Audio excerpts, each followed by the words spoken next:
안녕하세요. 암호화폐 강의의 강철입니다. 얼마 전에 비트코인의 비중을 높이라는 영상에 많은 분들이 공감을 해주시는 반면 또 많은 악플을 받았기에 2탄을 올립니다.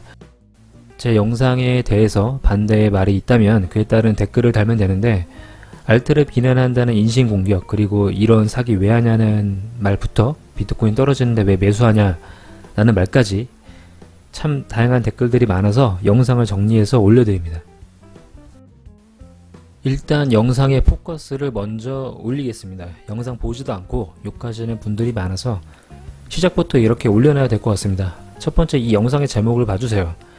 비트코인의 비중을 높여라입니다. 즉 지금 사라는 말이 아니라 코인의 비율에 비트코인이 조건에 없다면 비트코인의 비중을 늘려보라 라는 말입니다. 즉 매수 관점이 아니라 비율 관점입니다. 두 번째, 제가 지금 비트코인이 오르니 코인 사라라는 영상을 찍는다라고 말씀을 하시는데 3월 3일 3,800달러대의 암호화폐 분위기가 좋아졌고 4월 초 이오스가 4,200원 할 때 이오스가 6월 1일날 대형 호재가 있다는 영상을 찍었고 비트코인이 만우절로 올랐다는 기사에 반박하는 영상을 올렸으며 5,600달러 하던 시점에 저는 상승장으로 완벽히 전환했다라는 영상을 올렸습니다. 이때 많은 사람들은 다시 하락장 올 수 있다고 했지만 저는 여러가지 근거를 제시하면서 최악의 하락장은 끝났다라고 했습니다. 그럼 제가 상승만 말하는가? 그것도 아닙니다. 제가 세력의 끈앞을 알바라면 우리나라 코인들을 이렇게 가열차게 디스를 할까요? 제가 비트코인 끈앞을 이면 비트코인 이외에 암호화폐를 10종이나 홀드하는 일은 없을 것입니다. 비트코인의 비율에 대해서 반대하는 사람들은 대표적으로 이걸 근거로 제시합니다. 바로 도미넌스입니다. 비트코인이 암호화폐에 차지하는 비율이죠. 60%가 넘겼으니 이제 알트에게 자리를 넘겨주겠다라는 말입니다.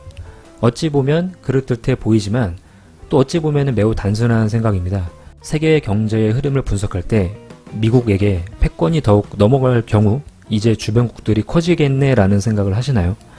아마존이 이커머스 시장에 점유율을 계속 점유하고 있을 때 이제 이베이나 월마트가 선전하겠네? 라는 단순한 생각을 하시나요? 도미넌스로 다 이유가 있습니다. 물론 이 도미넌스로 인해서 많은 사람들이 알트로 시선을 주목할 수도 있으며 그로 인해서 상승을 할 수도 있습니다만 그것도 어찌되었건 확률일 뿐입니다. 이 도미넌스가 무엇이 문제인지 한번 조목조목 따져보도록 하겠습니다. 자, 우선 첫 번째, 알트코인은 하나가 아닙니다. 비트코인이 지금까지 건재하는 동안 알트코인은 몇 개나 나왔을까요? 올해에는 또 한국에서는 클레이튼이 등장하면서 한국에서만 하더라도 수많은 알트들이 등장할 것 같습니다.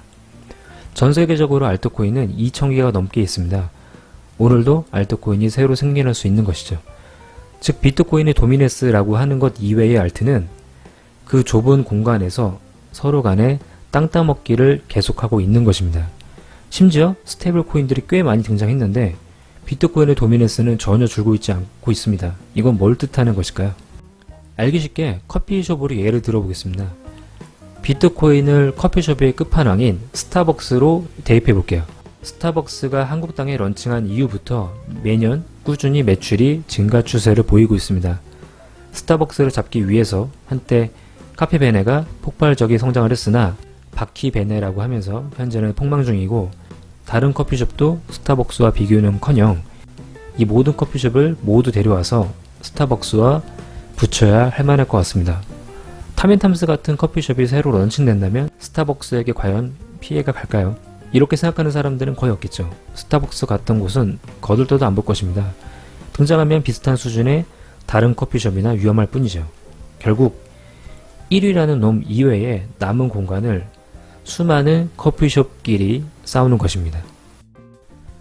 두 번째, 2017년, 2018년 초까지만 하더라도 다들 ICO에 대한 꿈이 있었습니다. 이때는 한방 분위기가 있었죠. 에이다, 트론의 여파가 가시지 않는 시기입니다.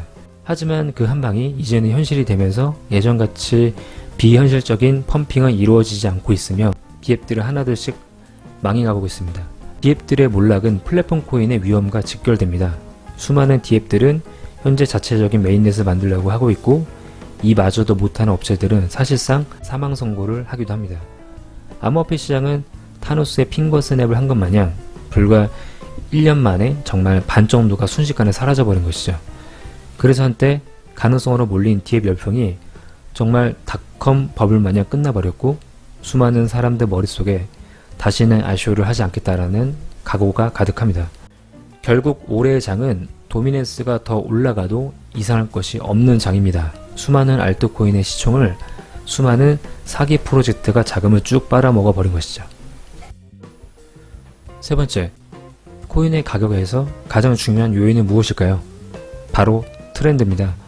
리브라가 폭발적인 관심을 받았을 때에도 사람들이 가장 많이 검색한 것은 비트코인입니다. 이 표는 구글 트렌드인데 비트코인과 알트코인들 간의 관심도 차이가 이 정도로 심하다라는 것을 알 수 있습니다. 장 분위기가 좋을 때 비트코인이 먼저 오르는 이유는 사람들의 관심이 쏠리기 때문입니다. 내년 분위기 역시 비트코인에게 장이 좋을 수밖에 없습니다. 한때는 ETF만이 비트코인의 상승을 시키는 유일한 무기라고 생각했던 사람들이 많았으나 이제는 정말 많은 필살기들이 있고 반감기에 가까워질수록 언제 살까 타이밍을 재는 사람들이 늘어날 것입니다. 마지막으로 이 뉴스들을 보겠습니다. 전세계 1위 거래소인 바이낸스에서 비트코인 마진 거래 및 선물 거래를 출시할 예정입니다. 물론 비트코인 먼저 출시한 후 다른 코인들도 차차 오픈하겠지만 비트코인에 비할 바는 아니죠. 그리고 피델리티는 기관 투자를 대상으로 비트코인 트레이딩 서비스를 실시하며 벡트는 비트코인 선물 거래를 출시할 예정입니다. 7월 중 테스트를 한다고 합니다. 우리는 이런 소식들을 보면서 앞으로 어떤 것을 알 수 있을까요? 바로 비트코인 판이 커졌다라는 것을 알 수 있을 것이며 비트코인의 가격 변동성이 더욱 커지겠다는 것도 알 수 있습니다. 알트는 비트가 횡보해야 움직입니다. 세력들도 사람들이 비트에 온 관심을 쏟을 때 알트로 움직인다는 것은 매우 위험하다는 것을 잘 알고 있습니다. 게다가 변동성이 커진다는 것은 트레이더들이 더욱 많이 붙게 되는 요인입니다. 아무래도 횡보하는 것보다는 출렁임이 커야 좋겠죠. ICO나 알트로 한방 노리는 것보다 비트코인 마진이나 선물로 한방 노리는 게 훨씬 가능성 있고 더 큰 이익을 벌 수 있으니 더더욱 비트코인에 몰릴 것이라는 것은 매우 쉽게 알 수 있을 것입니다. 그래서 저는 불확실성한 알트코인보다는 비트코인의 비율을 올리는 것을 추천드립니다. 한 번에 발행하여 회사의 가치가 그 코인의 가치인 다른 알트코인보다 수익률 측면에서 높을 수밖에 없으며 이러한 종합적인 이유들을 고려하면 왜 폭포에 비트의 비중을 50% 이상 가져가야 하는지 잘 알 수 있을 것입니다. 이상 암호화폐 강의 강철이었습니다. 구독과 좋아요는 영상을 만드는 데 큰 힘이 됩니다. 감사합니다.